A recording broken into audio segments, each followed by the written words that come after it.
Just when we thought that things were starting to look up for Wendy Williams, life took a sharp turn and it looks like she's back to square one because her podcast has been scrapped before it even got a chance to launch. This is bad, and the streets are saying that this could be the end for Wendy. But why does Wendy seem to think that her podcast deserved to be canceled? And is she even going to fight for a second chance? Wendy Williams has been on a roll in the past couple of months, and even though there was a whole lot of drama involved, she's always been a fighter, and we all thought that the bad days were behind her. I mean, she even went to court against her ex-husband, Kevin Hunter, and his fiancée, Sharina Hudson, because they wanted to get their hands on some of Wendy's money. For those who somehow didn't follow the story, Wendy used to pay Kevin alimony after their divorce, but then things got messed up when she had to go into a wellness facility for treatment for her substance use problems, and her show got canceled, and then Wells Fargo declared her as incompetent and wanted to place her under a conservatorship. She just had a whole lot going on.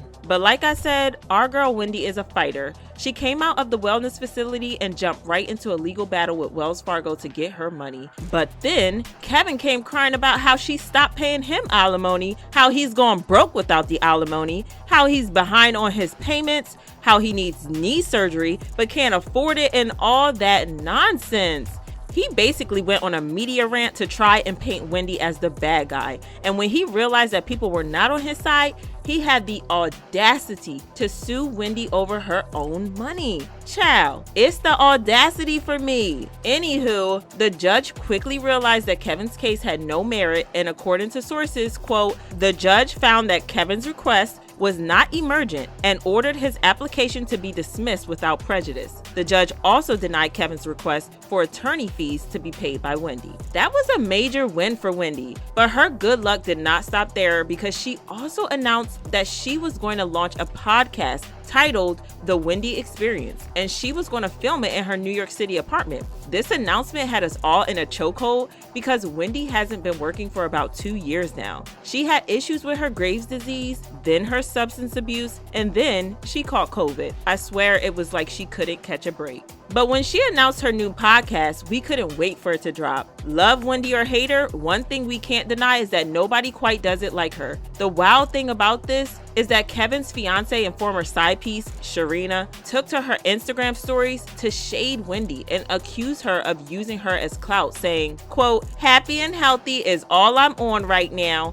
The clickbait is real. I guess they need the storyline to continue for a podcast. Like, girl, I'm gonna need you to be for real. Wendy does not need you or your man for clickbait. I mean, y'all can't even pay your bills without the bank of Wendy, so you got some nerve accusing her of clickbait. Anywho, while we were still waiting for Wendy to give us updates about the podcast, according to new information, that's not going to happen anytime soon because the podcast has been canceled before it even launched. Just when we thought that Wendy was about to finally catch a break and get back on her feet. A source spilled the tea saying, quote, there is no podcast. It's strange because she is saying there's no podcast, but is also telling people she's going to return to TV. It's hard to figure out what is based in reality. Basically, the sponsors of the podcast are having cold feet and doubting if it's a great idea to invest in Wendy because, well, the past 2 years haven't exactly been her best, and there are doubts as to whether or not she's going to be a worthy investment, especially since she was spotted drinking in a gay bar a couple of days ago. It's not hard to see why this would cause investors to reconsider because as much as we love Wendy, we can't deny that her issues with alcohol aren't a great look for her career. It caused a whole lot of problems on the Wendy Williams show, so I get why people would be skeptical to put money on her, especially because Wendy doesn't come cheap. She knows her worth,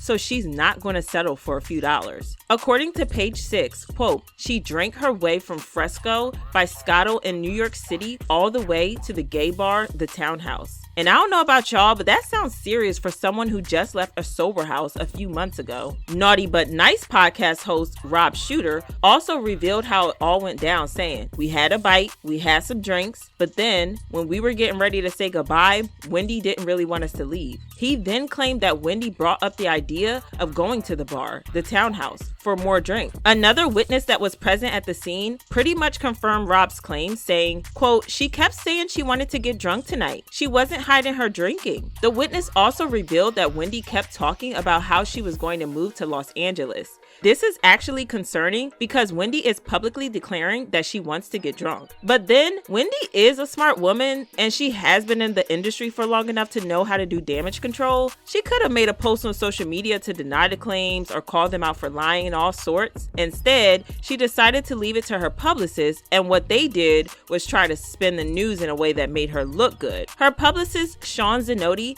spoke to Daily Mail and said, quote, "Apparently, Wendy went out celebrating the new things in her life. She's bringing in Wendy 2.0. She is happy and excited for her new opportunities and zest for life. There are a lot of new things in the works and Wendy was celebrating. Wendy loves her fans and fully supports the LGBTQ community. Wendy is excited about the road ahead and looking forward to releasing her many projects. She wants to say thank you to my fans for your love, support, and many prayers. I am back and better than ever." This statement helped to change the narrative from Wendy is having a relapse and is about to start drinking uncontrollably again to Wendy's life is going so well that she went with friends to grab a drink while also showing her love and support to the LGBTQ community. Oh, and there's the fact that the statement pretty much announced that she's still on track to Wendy 2.0 and relaunching her media career. This is likely going to make the investors wonder whether or not they're doing the right thing by backing off. And this just shows how smart Wendy and her publicists are. Wendy still has her star power because people are upset about the podcast being canceled and they left comments saying, quote, "Oh my God, what? We need this. She can't just set up in her house or something? Pop culture has been so dry without her. And if she don't just hop on YouTube with a tripod, an iPhone, and the tea and call it a day." Listen, no matter what, Wendy is always going to be bankable. And I think it's only a matter of time before more investors realize this and snatch her up. But I want to know what y'all think about this. Do you think Wendy is really done with, or do y'all agree with me that she's going to be back? Let me know in the comments, and then check out this other insane video.